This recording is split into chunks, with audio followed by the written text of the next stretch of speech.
안녕하세요. 세계경제 브리핑 윤석천입니다. 인터넷에서 저렴한 중고차 매물을 보고 인터넷에 올라온 저렴한 중고차 매물을 보고 매장을 직접 찾았다가 중고차가 필요하신 분들 인터넷에 올라온 미끼 매물에 많이 속으셨죠? 미끼 매물을 구분하기 위해서는 딜러분의 중고차 종사원증을 확인해야 한다고 합니다. 중고차를 안전하게 사도록 도와주실 딜러분을 낙곱살에서 소개하려고 합니다. 전국 최대 규모의 중고차 시장 엠파크 소속의 갤러리아2 박승민 과장님. 차량 매입 판매 모두 하시고요. 중고차 전산 오픈 시스템을 통해서 좋은 차량, 좋은 가격에 최대한 맞춰주신다고 하니까요. 중고차가 필요하신 낙곱살 애청자분들 꼭 연락주세요. 전화번호 010-4464-8464 010-4464-8464 드디어 무술년 새해가 밝았네요. 저는 새해가 되면은 좀 뻘쭘합니다. 만나는 분들한테 새해 덕담을 좀 나눠야 되는데 제 성격상 그게 좀 쉽지가 않거든요. 좀 낯뜨거운 일이라서. 어쨌든 지금 이 방송을 들으시는 분들은 무술년 한 해 좀 달달한 한 해, 그다음에 편안한 한 해가 됐으면 좋겠습니다. 오늘 무술년을 맞아가지고 제가 정한 첫 번째 주제는 바로 오일 가격에 관한 얘기입니다.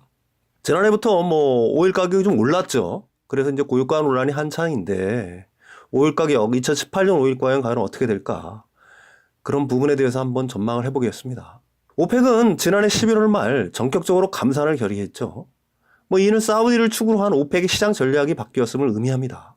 기존에는 세일 오일의 시장을 내주지 않겠다는 점유율 방어 전략, 즉 그래서 공급을 늘리는 전략을 썼죠. 그 방향에 의해서 유가 부양으로 방향을 튼 것입니다. 이유야 간단하죠. 이제 점유율 방어 전략, 즉 공급을 계속해서 늘리니까 유가는 계속해서 하락하고 오펙 국가들, 특히 산유국 같은 경우에는 오일 가격에 의존해서 국가 재정을 꾸려 나가는데 사실 지금 사우디를 비롯한 중동 국가들, 그다음에 기타 산유국들의 어떤 재정은 굉장히 많이 흔들리는 상황입니다. 그래서 궁극적으로는 감산을 통해서 유가 부양으로 방향을 튼 것이죠. 그 오펙 결의 후 조금 지나 러시아를 축으로 한 비오펙 산유국 11개국도 감산에 합의를 마침내 했습니다. 이로써 주요 산유국 간 오일 동맹이 체결됐죠. 그래서 그 결과 감산 규모는 그 신문을 보시면 충분히 알 거고 어쨌든 그 감산은 올해 말까지로 연장이 됐습니다. 이러한 감산 노력의 결과 유가는 조금 상승을 했죠. 거기에 더해 중국 증시의 불안이 좀 한몫을 했고 그다음에 글로벌 경기 회복세에 힘입어 약간의 수요가 늘었습니다. 그래서 마침내 유가는 60달러 선 혹은 60달러를 돌파한 상황이죠. 사실 올해 유가는 어떻게 될 것인지는 초미의 관심사항입니다. 20세기는 분명히 그 석유 문명이었고 21세기는 그게 약간 좀 약화됐다고는 하지만 우리는 여전히 석유 문명하에 살고 있기 때문에 그렇습니다. 유가의 향배는 글로벌 인플레이션과 아주 밀접한 상관관계를 갖고 있기 때문입니다. 현재 세계의 글로벌 인플레이션이 약간 오르고 있죠. 이걸 면밀히 관찰해 보시면 어떤 다른 이유보다도 오일 가격이 오르기 때문에 인플레이션이 발생하고 있는 겁니다. 따라서 이런 유가 움직임은 사실은 주요 중앙은행들의 금리 결정에 커다란 영향을 주고 그것은 결국 우리의 실물 경제에 큰 영향을 끼치기 때문에 유가의 향배는 매우 중요한 어떤 경제의 변수라고 할 수 있습니다. 아다시피 일부에서는 유가 폭등을 우려하죠. 결론부터 먼저 말하면 저는 이거는 기후에 불과할 것이라고 생각을 합니다. 일단 몇 가지 근거를 얘기를 한번 해보겠습니다. 일단 미국 세일오일 공세는 감산 효과를 충분히 상쇄시킬 수 있습니다. 실제로 미국의 세일오일 생산량은 지난해 꾸준히 늘어났으며 조만간 하루 1000만 배럴을 넘길 전망입니다. 글로벌 오일 수급은 상반기엔 공급이 수요를 20만 배럴 정도 초과할 것으로 전망되고 있습니다. 이건 국제에너지기구의 전망이에요. 하반기에는 수요가 공급을 20만 배럴 초과할 것으로 지금 예측이 되고 있습니다. 다시 한번 정리를 하면은 상반기에는 공급이 우세하고 하반기에는 수요가 우세할 거란 얘기죠. 근데 공교롭게 그게 한 20만 배럴 정도 차이예요. 따라서 연간으로 놓고 보면은 수요와 공급이 묘하게 균형을 이룰 거라고 전망을 하고 있습니다. 때문에 그 일부에서 생각하듯이 글로벌 경기가 회복세가 되고 있기 때문에 수요가 급증해서 결국은 오일 가격이 급등할 거라는 거는 제가 생각하기에는 굉장히 아니란 분석이란 얘기죠. 또한 여기에 또 하나의 변수가 있습니다. 과연 지금 산유국 혹은 비산유국 간에 그 결정된 감산 합의가 지켜질지는 의문이에요. 중동의 여러 국가들은 돈이 급한 나라이기 때문에 뭐 일부 국가에서는 그 부패 혐의로 자기의 그 어떤 친족들 갖다가 몰아가지고 돈을 갖다가 객출하라고 하는 형식으로까지 지금 정세가 벌어지고 있잖아요. 그만큼 산유국들의 재정 상황은 그렇게 아주 긍정적인 표현은 아닙니다. 각종 복지 혜택을 줄이고 있는 나라들도 굉장히 많고요. 따라서 돈이 급한 나라는 감산 합의를 깨고 증산을 통해 이익을 얻으려는 시도를 꾸준히 하게 될 것입니다.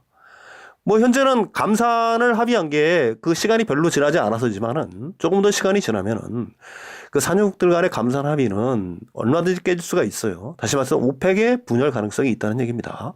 뭐 이런 논거로 사실은 그 유가 폭등은 기후에 불과할 것이라는 얘기고요. 사실 그거보다 제가 주목하는 이유는 다른 데 있습니다. 오일 가격 급등을 막는 가장 중요한 변수는 오일 시장이 매워맞게 슈퍼사이클에 진입해 있다는 것입니다.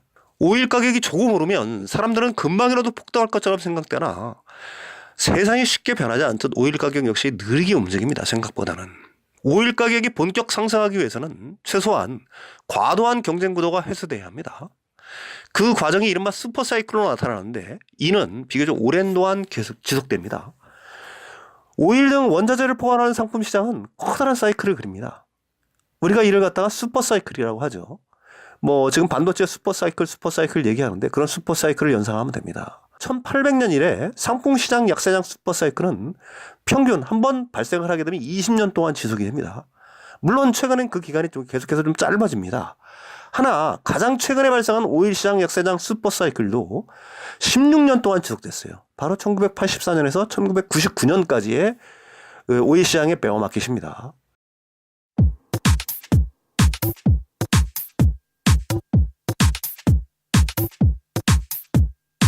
지금 여러분께서는 대한민국 99%를 위한 편파 방송 나는 꼽사리다와 함께하고 계십니다. 팟캐스트 포털 팟빵에서 나는 꼽사리다 시즌3 채널로 만나세요.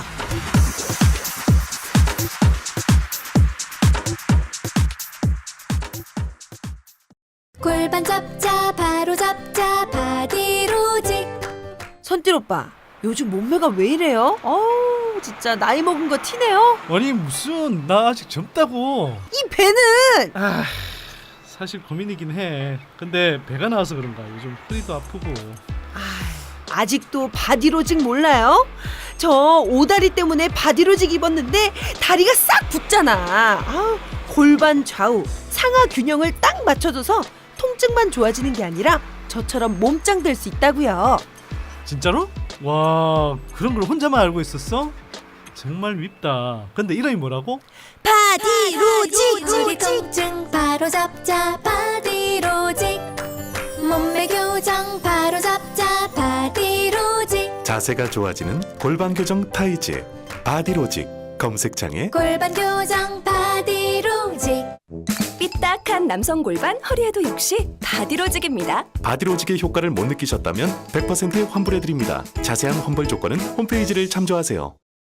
한번 생각해 볼까요? 오일 시장은 2008년 금융위기 직후 폭락했으나 2011년 1분기까지 꾸준히 회복됩니다. 따라서 본격적인 오일 시장 약세장은 2011년부터 시작됐다고 해도 무방합니다. 설사 2008년부터 시작됐다 해도 이제 겨우 10년 혹은 7년 지났을 뿐입니다. 따라서 앞으로도 5년에서 10년은 얼마든지 지속될 가능성이 높죠. 물론 이런 반론을 펼 수가 있어요. 네가 얘기하는 거는 과학적 결과물이 아닌 역사적 경험치에 불과하다. 따라서 이번 사이클이 이전처럼 오랜 기간 지속되지 않을 수도 있다라고 얘기할 수 있습니다. 물론 저는 개인적으로 거기에 동의합니다. 과거와 오늘은 다를 수 있고 다르죠. 분명히. 환경도 다르고 변수도 다릅니다. 때문에 얼마든지 바뀔 수 있습니다. 하나, 상품 시장의 역사적 경험치를 무시할 수 없는 이유가 하나 있습니다. 그것은 바로 해당 사람의 흥망 사이클과 깊은 연관이 있기 때문입니다. 통상 약세장 슈퍼사이클은 세 개의 국면으로 나뉩니다. 첫 번째 단계가 가격 붕괴, 그다음에 두 번째가 수년 동안의 박스권, 그 가격이 일종의 박스권에 갇혀서 오고 가고 있는 거죠. 그 다음에 장기간의 낮은 가격으로 인한 오일 기업들의 파산에 따른 투자자들의 이탈 국면이 이렇게 세 가지 국면으로 나뉩니다. 여기서 중요한 거는 강세장이 오기 위해선 그 어떤 필수 조건은 생산 탄사 기업들이 많이 무너져야 한다는 얘기예요. 현재는 막 이 국면을 지나고 있는 중입니다. 탐사 개발 생산 기업들의 파산은 향후 1년 이상 지속적으로 진행될 것이라고 전망됩니다. 따라서 파산 사이클이 끝나려면 아직도 갈 길이 멉니다. 파산의 절정기가 지나야 진정한 강세장이 올 수가 있습니다. 게다가 오일 시장은 기존의 전통 오일에 대응하는 세일 오일이 버티고 있는 상황입니다. 따라서 과거와 같은 유가 폭등은 불가능할 것입니다. 자본주의와 과잉 생산은 동반자적 관계를 갖죠. 자본은 돈이 되는 곳에 몰려 항상 과잉 생산을 낳습니다. 그리고 마침내 가격 폭락을 불러 공황을 낳습니다. 오일 산업 역시 마찬가지입니다. 과잉 투자, 생산으로 인한 가격 폭락이 지속되면서 자연스레 과잉 경쟁이 발생하고 이러면서 계속 가격 폭락이 지속되면서 과잉 경쟁 투자가 해소돼야 비로소 가격은 다시 오를 수 있습니다. 그 과정은 언제나 그렇듯 생각보다 오랫동안 지속됩니다. 이거는 오일 산업뿐만이 아니라 전 산업 분야가 마찬가지예요.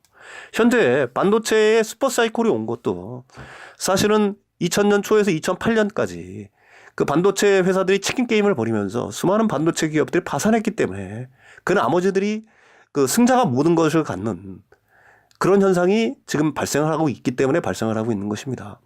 물론 오일 시장은 또 여러 가지 변수가 있어요. 지정학적 변수라고 하죠.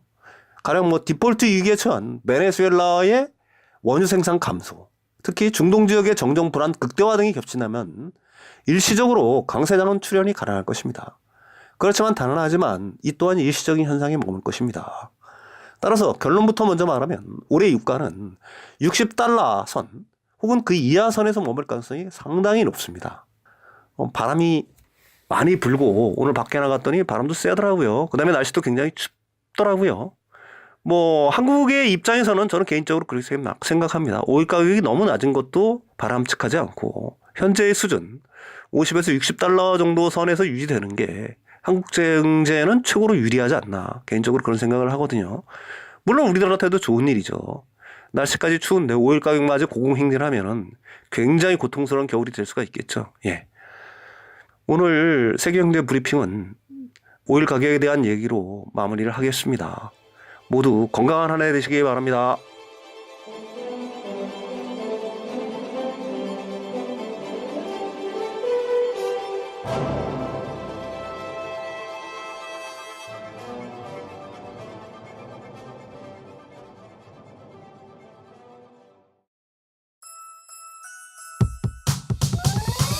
이번 방송 괜찮았나요? 작별의 여운 이렇게 표시해주세요. 다운로드하기, 댓글 달기, 구독하기, 별점 주기. 더 좋은 방송 만들어달라는 약속 이렇게 응원해주세요. 다운로드하기, 댓글 달기, 구독하기, 별점 주기. 기억하셨죠? 다운로드하기, 댓글 달기, 구독하기, 별점 주기.